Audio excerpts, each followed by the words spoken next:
Hello and welcome to the Daily News Simplified, the what, why, and how of the newspaper analysis from the civil service examinations perspective.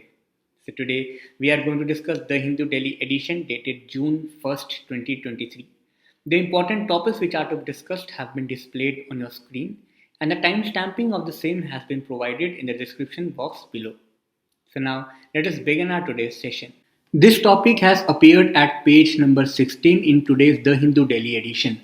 The topic reads, Government calls for the applications on the semiconductor development. Now we all know that in today's time when we are excessively focusing on the technology oriented world, the utility of semiconductors, the utility of critical minerals, strategic minerals have gained a lot of significance. And that is why in today's session we are going to discuss the semiconductor manufacturing industries. The immediate context of this very topic is that recently the union government will invite the applications for setting up the semiconductor and display fabrication units in India. And this has been said in a press release by the Ministry of Electronics and Information Technology.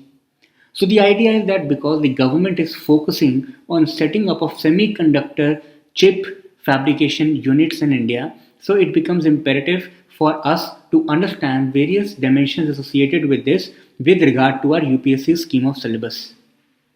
Now in today's session, I will be discussing this topic from the perspective of General Studies Mains Paper 1, Section Geography. Because Geography section mentions an important topic which is the locational factors for the industries. So today we will be discussing that what are the important locational factors for a semiconductor manufacturing industry. But before that, first we should understand that what do we exactly mean by semiconductors? What are semiconductors? We all know from our basic sciences that metals have the highest conductivity. On the other hand, insulators completely prohibit any type of conduction. So insulators are at one extreme, metals are at the other extreme. In between them lies the semiconductors, as the name is also suggesting you that there is a conductivity, but it is relatively semi, that is lower than metals, higher than insulators. So these are semiconductors. How they are constructed or how they are made? They can be made on the basis of two types of materials. First, either they can be made with the help of pure elements, for example silicon or germanium. They can also be made with the help of compounds, that is gallium and arsenide, etc. However, an important thing is that there is one process during the construction of semiconductor which is known as doping.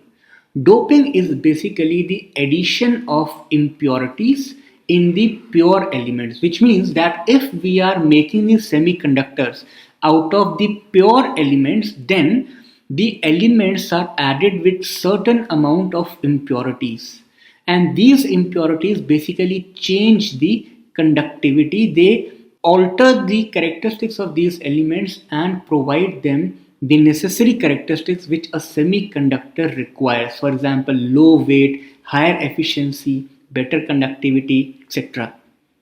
And this whole process is known as doping.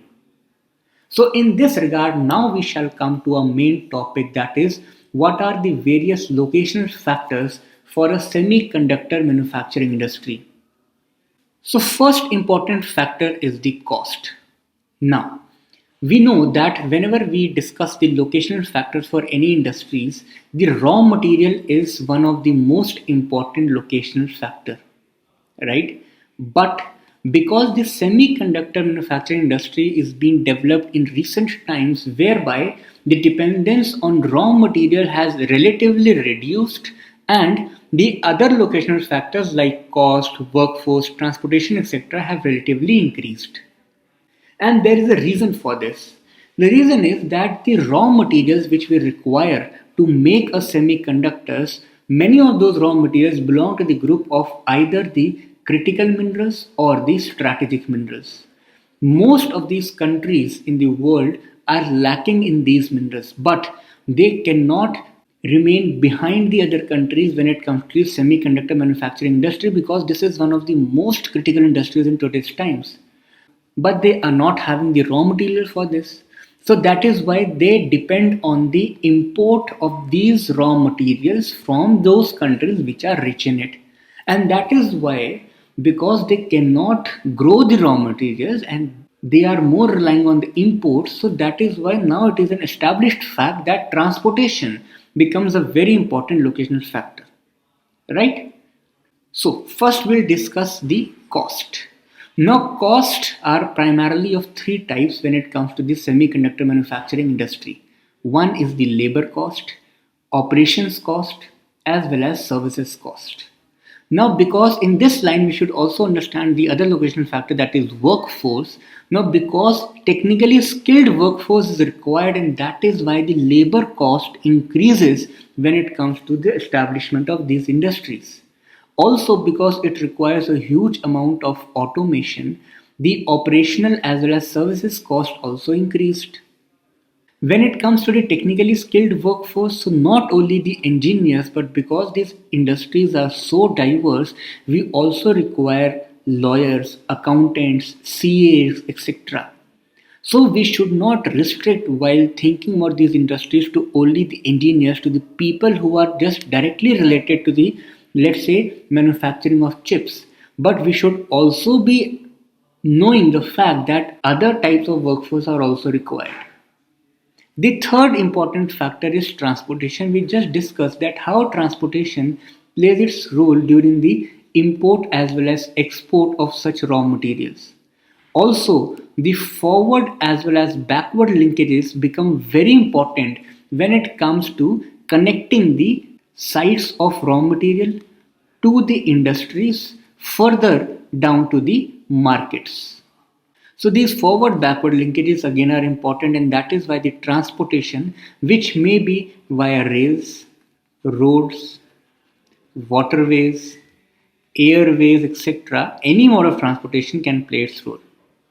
Next, come down to the infrastructure. Now this infrastructure point is also very important. Infrastructure in terms of electricity, water, internet access, etc., all such types of physical as well as digital infrastructure is required for these industries. Next point is market, one of the very important locational factor. And this market can be domestic as well as it can be foreign markets. Now, if you closely look at this diagram, you will see that there are certain key growth drivers of these industries which are directly related to the market. We know that today the dependence on internet and internet related services have grown. For example, Internet of Things. So that is why the market potential for these industries have drastically increased. Now, various industrial as well as service sectors, for example, wireless communication technologies for like 5G, automotive technologies, artificial intelligence, deep learning, electronics, data centers, cloud computing, etc., all these require the semiconductor industries. Similarly, the power technologies, industrial equipments, security, for example, biometrics, medical devices, robotics, wireline communication. The thing is that today the digital services are becoming so important in our lives that the market potential of semiconductor industries have grown, because semiconductor industries play an important role when it comes to the chip making. Also, semiconductor industries are very important when it comes to the strategic advantage for any country. So that is why such industries not only have economic advantages, but they also have political as well as strategic advantages. So that is the role of market in the location of the semiconductor industries. The areas which are having higher market, the industries will be set up more near to those areas. Last point is the government policies, that how the government is promoting such type of industries. For example, in countries or in regions where governments are providing subsidies, or it is providing tax reliefs, or it is setting up an infrastructure, it is attracting the investment. So obviously those areas will be more favorable to locate the semiconductor industry. So these are certain locational factors. However, when it comes to India, there are certain challenges as well. So in this line, we should also discuss the challenges associated with semiconductor industry. The first and the foremost challenge is the high cost of establishment. For example, the data suggests that in India, on an average, just to establish one chip fabrication unit, the total cost which is involved is around 5 to 7 billion dollars. So because it is one of the most capital intensive industry, it will require a huge amount of investment not only from the public sector but also from the private players. So first, high cost of establishment is the challenge. Second, if we understand that a huge amount of investment is required, but if the country is not able to provide ease of doing business, then we will not be able to attract investors. So from where the money will come? Because in India, still such industries require multiple clearances, and there is a reason for this also. Semiconductor industries also have a very great negative impact on the pollution. Why? Because see, you yourself imagine that the things which are used as a raw material in such industries are silicon, mercury, germanium, cadmium, copper, etc. And we know that all these things, if they are not managed properly and somehow they enter into either the water or the soil, they can have a very large negative impact in disturbing the biodiversity. So, just in the environmental sense, also a huge number of clearances are required. Similarly, if you are going to establish industry on a particular land, then the clearance is required for the areas. There might be certain amount of deforestation or rehabilitation, etc. So low ease of doing business in India is also the challenge. Next comes the technological constraints. Till now we have understood that semiconductor industries is one of the most technology oriented industries, but still most of the processes as well as the products have been patented. So when there are patents, so one cannot establish the semiconductor industry in a very easy manner. They have to take permissions or they have to pay higher cost for this.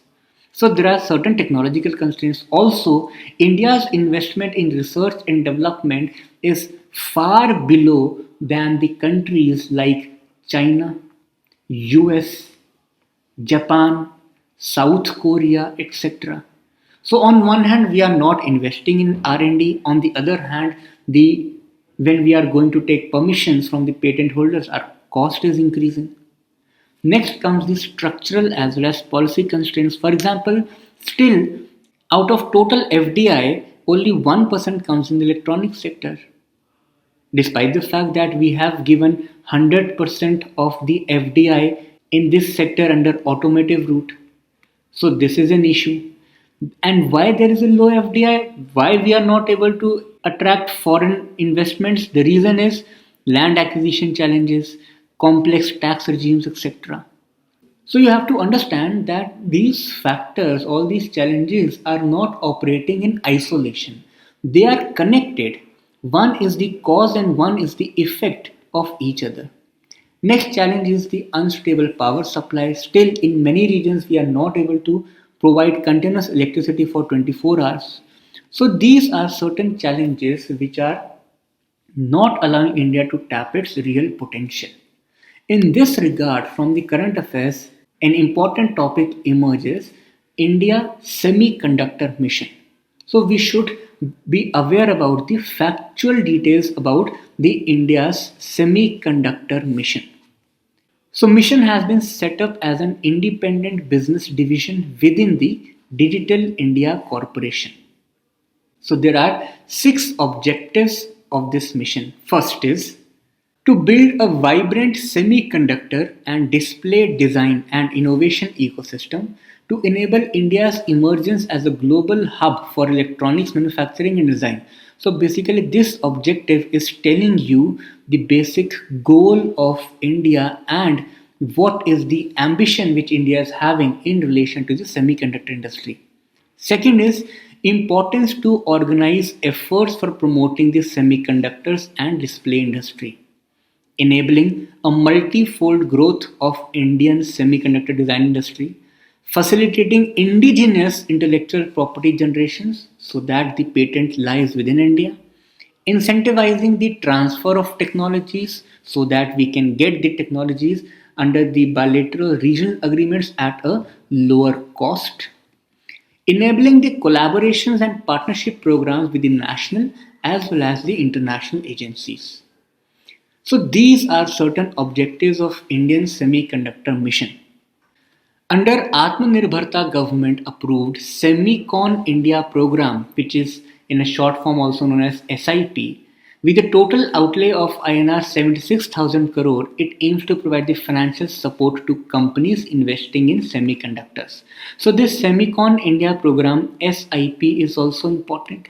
And this SIP further has 4 sub schemes in it. So basically, obviously, all these sub schemes are also related to the important components of the semiconductor industry. For example, semiconductor fabrication units, display fabrication units, etc. Right. So these were the factual details regarding Indian semiconductor mission. So this was a bit lengthy topic. We'll revise this topic in brief once again. So the news was appeared at page number 16 in today's The Hindu Daily edition in the context that the Union government has invited the applications for setting up the semiconductor and display fabrication units.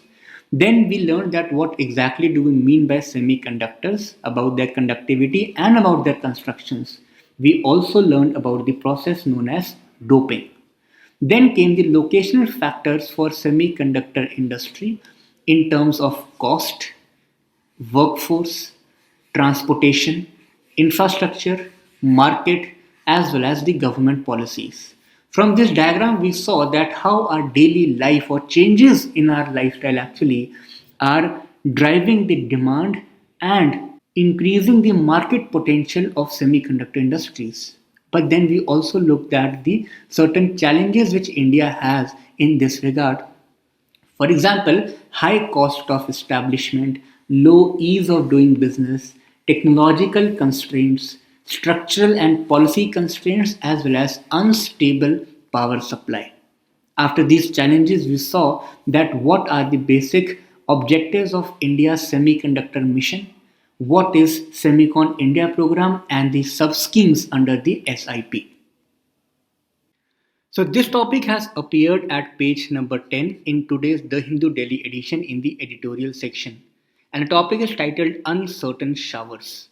So as you might have rightly guessed that this topic is basically in relation to the recent rainfall which has occurred over the northern India. The immediate context of this very news article is that recently the IMD, that is Indian Meteorological Department, has updated its monsoon outlook from April. Also, an important thing is that despite the certainty, despite the fact that this year there will be a dominant El Nino which will be impacting India, but still IMD has predicted that it will not affect the monsoons in India. And despite the presence of El Nino in the Pacific, the monsoons in India are going to be normal. And IMD has said that this normal is at 96% of the 50-year long-term average of 87 centimeter. So this topic basically finds its relevance when it comes to General Studies Mains Paper 1 in the Geography section. So in today's session, what we are going to learn is 3 important aspects. A brief revision of the concept of Indian Ocean Dipole, a brief revision of the concept related to El Nino, and what are the recent changes in the Indian monsoon. Yes, in the context we discussed that the monsoon is still normal within the range of the long-term average, but still there are certain changes. And these changes are spatial as well as temporal. So today's session will be dealing with all these important aspects. Now the question arises that despite the fact that there will be El Nino in the Pacific, how the Indian monsoon will be normal, that is within the plus minus 10% of the LPA. The answer lies in that this El Nino will be simultaneously characterized by the presence of Indian Ocean Dipole, and that too the positive IOD in the Indian Ocean. So this diagram basically will explain you that how the positive phase of IOD counters the impact of El Nino and is favorable for the Indian monsoon. So this first diagram shows the positive phase, this second diagram shows the negative phase of the IOD. So first you should understand that what is basically the Indian Ocean Dipole. Indian Ocean Dipole is basically the difference in the surface temperatures between the western and the eastern part of the Indian Ocean. So when we say that Indian Ocean Dipole is in the positive phase, that means that the higher sea surface temperature will be in the West Indian Ocean and lower sea surface temperature will be on the East Indian Ocean. Now, if we know that the West Indian Ocean is having the higher temperature, this will mean that it is having a low pressure region, and here it will be a high pressure region. So if in the western part, that is in the Arabian Sea, we are experiencing low pressure region, that means the air is rising above, picking up the moisture, taking it to heights, further formation of clouds, condensation, saturation, and all those processes. And when the winds will cross the Arabian Sea towards India, they will pick up this moisture and will lead to higher rainfall in India. So that is why, despite the fact that El Nino was there in the Pacific, this positive phase of IOD will counter its impact.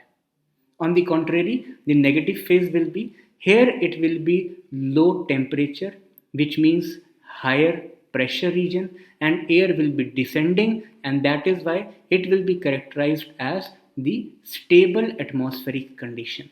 Here we were having atmospheric instability. So this is basically the Indian Ocean Dipole. We will discuss El Nino in brief also. So first IOD is clear to you. Now we shall look at what are the recent changes in the Indian monsoon despite being within the range of the long period average. Even if we go by the static analysis, the things which we have already read in our geography syllabus, we know that there are two seasons. One is the onset of the southwest monsoon and other is the retreat of monsoon. To understand the present changing pattern of the Indian monsoon, first you need to know that what are the precise dates of onset as well as monsoon withdrawal.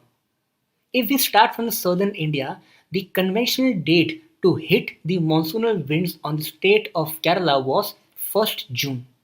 Before this, around 15th to 20th May, the Andaman and Nicobar Islands experienced the onset of monsoon.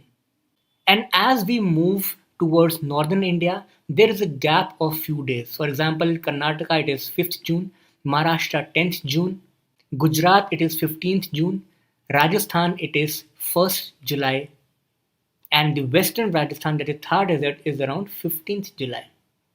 So this is the pattern of the onset monsoon, the ascent of the monsoon from south towards the North India.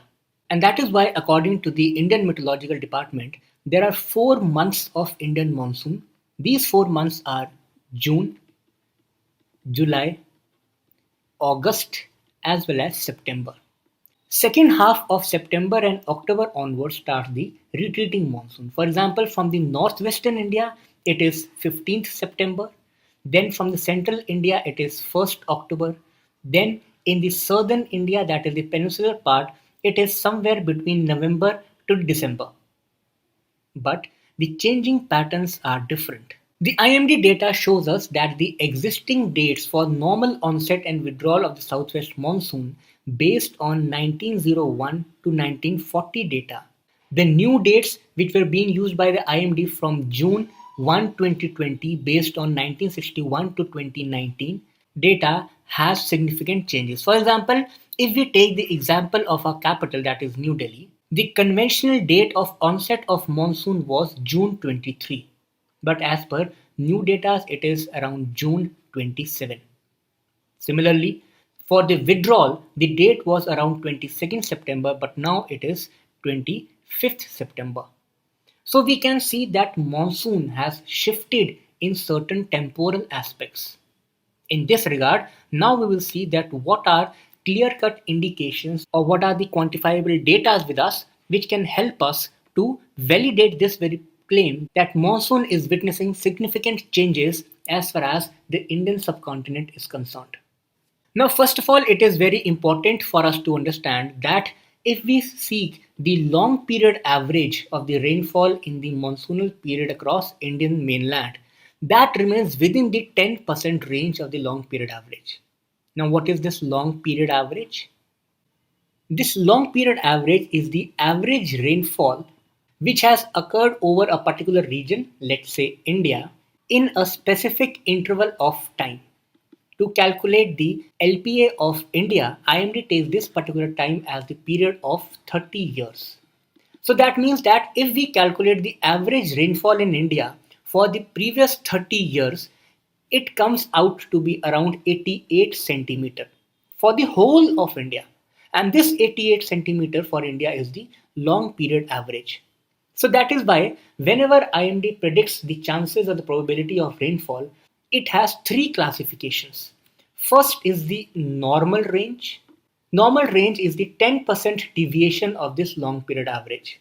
Second is the above normal rainfall. That is when the rainfall breaches this 10% limit in excess of the LPA. And third is obviously below normal rainfall. That is when it is below by 11 or more percentage points. So as far as this long period average is concerned, the monsoonal rainfall in India remains within this 10% limit. But then there are certain spatio-temporal changes across India. The first thing is that yes, the fact is that it remains within the 10% limit, but still, if we have to see the overall monsoonal rainfall, we witness that there has been an overall decrease of around 6 to 10%. That is almost the limit of the long period average. The second thing is that as we have discussed that June to September, these 4 months were the conventional months for the monsoon in India to take place, but there has been a prolongation of the monsoon season. The third important thing is that despite the monsoon remaining within this 10% limit, the intermittency as well as erratic nature of the monsoon has significantly increased. And this is true for both, that is dry cells as well as wet cells. And that is why it is said that because of the climate change, the events of the extreme rainfall has increased by 33% as far as India is concerned. Moreover, the frequency and intensity of the cyclones in the Bay of Bengal as well as Arabian Sea both have increased.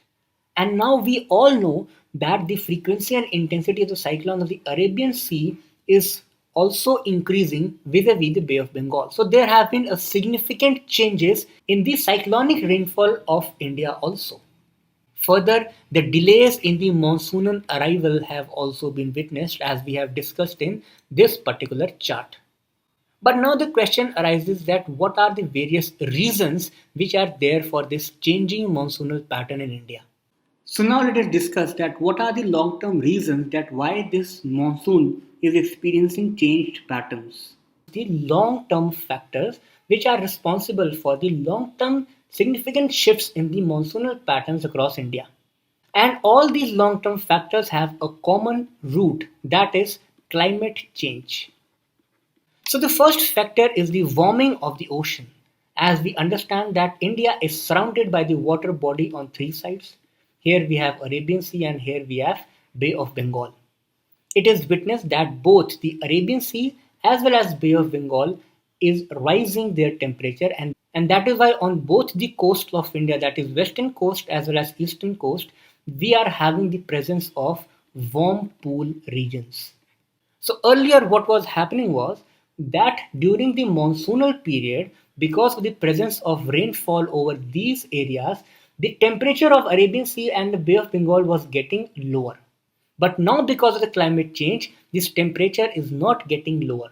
And that is why this higher temperature over these regions are attracting a lot of winds, providing a lot of moisture, and that is why increasing high intensity rainfalls. This rainfall is not well spread across India. They are intermittent rainfalls with certain areas experiencing extremes of rainfall and then certain other areas experiencing droughts. The second important factor is that because of the climate change, the northwestern India is particularly getting heated up. Now, this northwestern India, this is the region which lies majorly in the subtropical area. This area is high pressure area and this area also has the presence of deserts. So that is why this whole land, because of the climate change and global warming, is increasing its temperature. And that is why this excessive heating is further attracting high intensity winds in the form of southwestern monsoon.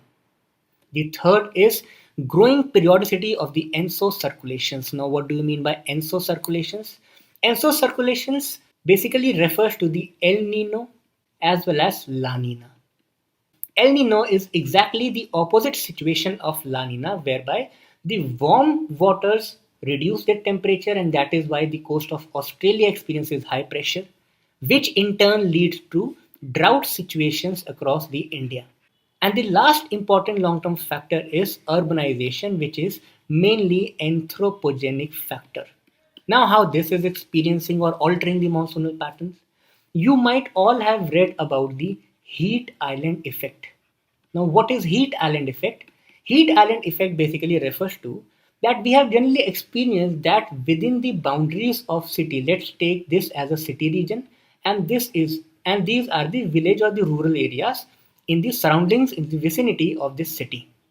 So generally what happens is that this city has higher temperature vis-a-vis the village areas in the surrounding. For example, let's say if the temperature in the rural areas is around 35 degrees Celsius, then in the cities it might be around 40 degrees Celsius.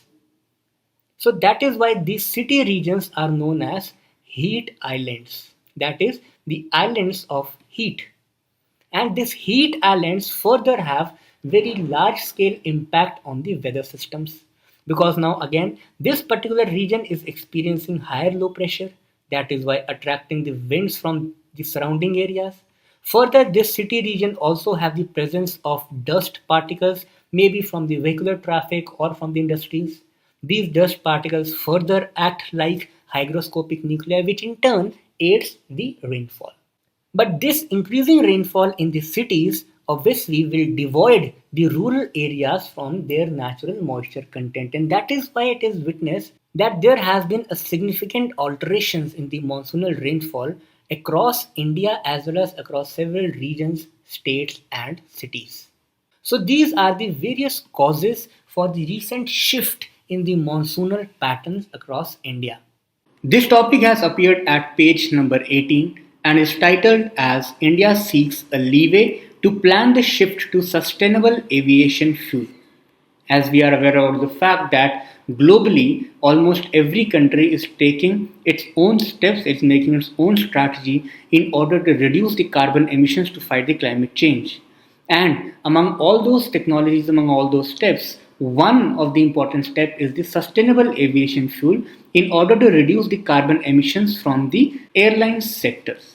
So, immediate context of this very news article is that recently India has asserted that global mandates for sustainable aviation fuel with 2050 as a target year was too early, and each country must be allowed to develop its own strategy according to its national plans.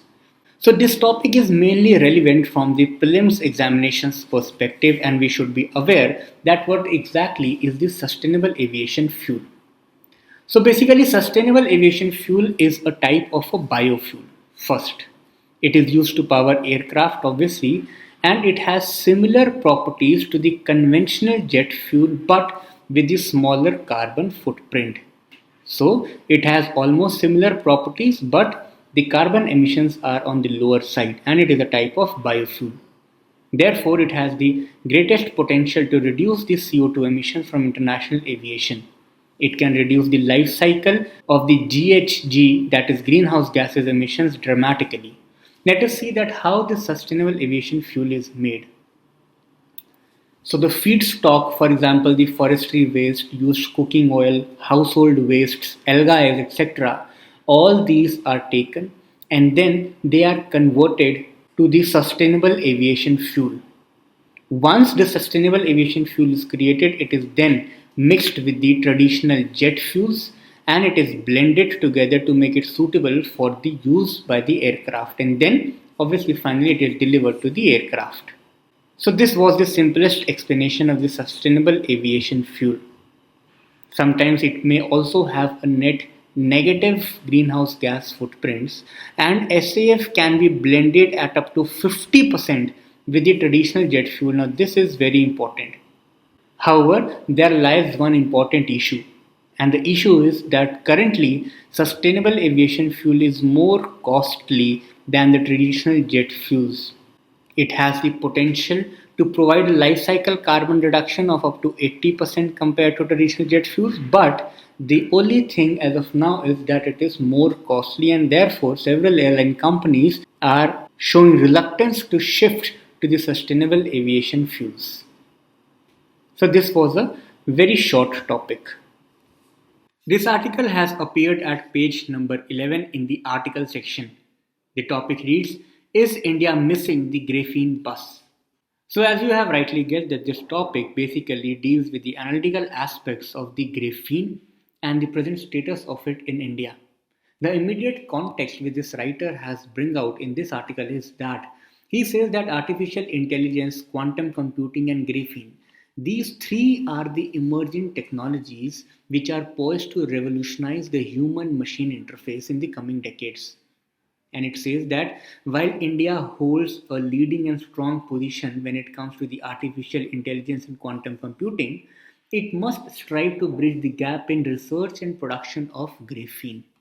So, in this regard, we shall discuss the basic key features of the graphene, that what exactly is graphene, its applicability, as well as certain data and figures which are there in this article. So first of all, graphene is an allotrope of carbon consisting of single layer of carbon atom, that is single atom, arranged in two-dimensional hexagonal lattice. So this information is basically relevant when it comes to the science section. And this whole topic is mainly relevant from the prelims perspective only. It is a world's thinnest material, but it is also the world's strongest material. That means it is also a lightweight substance, but it is very hard. And also, it is very conductive. That means its conduction is also very high. So, this conductivity of graphene is high in both the terms, that is electricity as well as heat. Moreover, the researchers have said that it conducts electricity better than copper. Further, it is 200 times stronger than the steel and 6 times lighter also. So that is why it is also called as a miracle material. It is one of the lightest but one of the strongest, one of the hardest, and having a huge conductivity. Also, it is perfectly transparent. It just absorbs 2% of the light. That means it is 98% transparent to the optical lights. It is impermeable to gases, even the lighter gases, for example, helium and hydrogen. It is impermeable to these gases also. And these are the certain characteristics or properties of graphene which makes it so important material. Just think yourself that what can be the various applications or uses of graphene. So we will discuss them first. Graphene is highly used in the flexible electronics, for example, wearable electronics like watches, flexible displays, electronic textiles, sensors, etc. Then it can also be used as a material to store the energy because it has very large surface area. Now it is said that smaller the body is, the more is the total surface area, and because we know that graphene is one of the smallest particles, it has relatively a large surface area. Further, we have discussed it has high electrical conductivity and mechanical strength, which makes it ideal for the supercapacitors and high performance batteries. Next is that graphene based sensors can be used for environmental monitoring because graphene is very delicate to certain chemical and biological changes, explosives, radiations, and other hazardous substances. So, it can basically provide a signal which can then be used to reduce the losses of lives and property. Further, graphene can also be used as a water purification and desalinization substance. The reason being that the graphene oxide membranes have nanometer sized pores, and these pores do not allow the impurities to pass through them. They enable this selective permeability. It is suitable for separating the salt water into fresh water and removing the impurities. Graphene can also be used in defense and aerospace sector. For example, high strength armor and ballistic protection. It will absorb and dissipate the electromagnetic waves, making it valuable to develop stealth coatings on various machines and reduce the radar signatures and electromagnetic interference. Graphene can also be used to increase the shelf life because graphene oxide based wrappers loaded with preservatives can increase the shelf life of fruits and vegetables. So you can see that from electronics to energy storage to environment to water purification, defense and aerospace, and then fruits and vegetables, almost in every sector, graphene has its relevance, and that is why the author says that India must invest in research and development when it comes to the production of graphene. There are certain key facts written in this article. The author says that according to the Grandview research, the global graphene market size has reached $175.9 million in 2022 with an expected compound annual growth rate of 46.6%. And this shows basically the potential of graphene, more importantly, the economic potential. And this should guide India's policy towards the graphene production. Further, it says that the leading countries in this aspect includes China, US, UK, Japan, South Korea, Russia, and Singapore. After 2017, China has surged ahead, leaving behind all the countries, and it has filed a lot of patents. China and Brazil are at the forefront of the commercial graphene production. India, on the other hand, had only 8 filings. Just see the difference between 218 and 8. India's production of graphene is approximately 1 by 20th of China's and 1/3 of Brazil's output. So yes, author says that still we are lagging behind many countries, but the time is appropriate that India should take this graphene production at the forefront with inviting the investors and investing the research and development program. So this was about graphene from the prelims perspective. This topic has appeared at page number 16 and the topic reads Cabinet Nod for second phase of CITIIS spelled as CITIIS program. This topic is again relevant from the prelims examinations perspective. The immediate context is the same as we have discussed in the headline that recently Union Cabinet being chaired by the Prime Minister Narendra Modi has approved the City Investments to Innovate, Integrate and Sustain 2.0 program under the ambit of Smart City Mission. So this context also gives you an important information which can be very handy for the prelims examination. That is that the City Investment to Innovate, Integrate and Sustain CITIIS 2.0 is a program under the ambit of Smart City Mission. So as you can see by the name of this program also you can rightly guess its vision. Its vision is basically to support the competitively selected projects promoting a circular economy. Now we all understand the concept of circular economy. So this program basically focuses on the circular economy with the focus on integrated waste management at the city level, climate oriented reform actions at the state level, and institutional strengthening and knowledge dissemination at the national level. So basically, it is involving the governance at every level, that is the local level, the state level, as well as the national level, depending upon the resources which each level has. And on the basis of that, every level has given a specific responsibility. As far as the duration and participants are concerned, the program will run for the 4 years of time period from 2023 till 2027 in partnership with French Development Agency, European Union, and the National Institute of Urban Affairs. So this timeline is important. Again, CITIIS program 2.0 for 4 years starting from 23 to 27. There are three components of this program. First component is the financial and technical support for developing projects focused on building climate resilience, adaptation, and mitigation in up to 18 smart cities. So, again, making the smart cities climate resilient is first component, providing financial as well as technical support. Second is all the states and union territories will be eligible for support on demand basis. So basically, whenever the states or the union territories will demand, the central will provide the help. And the third is intervention at all the three levels, that is center, state, and city. We have just seen it. Institutional strengthening, knowledge dissemination, partnerships, building capacity, research and development to scale up across all the states and cities. This will supplement the climate actions of the Government of India through its ongoing national programs like National Mission on Sustainable Habitat, Amrut 2.0, Swachh Bharat 2.0, Smart Cities Mission, etc. Further, it will also positively contribute to fulfill the India's intended nationally determined contributions, the NDCs.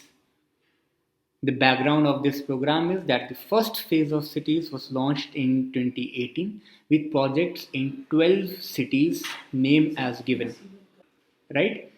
So cities 2.0 is going to be there in 18 smart cities. So these were the factual details related to this program relevant from the prelims examinations perspective. So that is all for today. All the very best and study hard.